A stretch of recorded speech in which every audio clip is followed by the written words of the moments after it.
L-60, it was produced under license as Hungary's first domestically produced tank, and from 1940 to 1944 about 200 tanks of each type were produced. Toldi was the name of a 14th-century Hungarian national hero.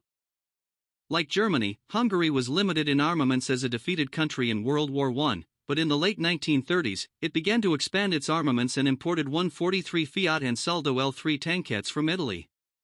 This was followed in 1937 by the acquisition of the Panzer IA from Germany and the Landswerk L-60 light tank from Sweden, which were tested.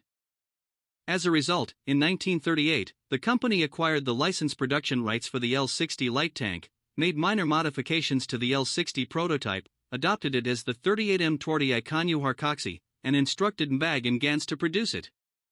Production began in 1940, and by May of the following year, the Trudy I, 80 tanks, and the Trudy II, 110 tanks, were completed, and Hungary entered the war with the Trudy as the core of the armored unit.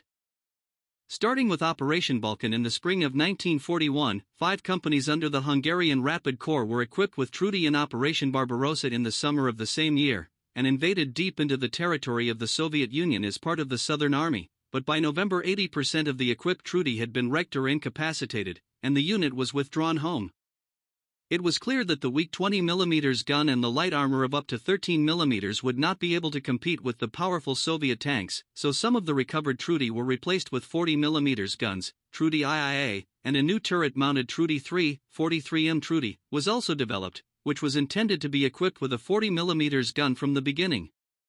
However, it was still undeniable that it lacked performance, and the main force of the Hungarian armored forces after that was the Turan medium tank, the LT-38 and Panzer IV brought from Germany, etc.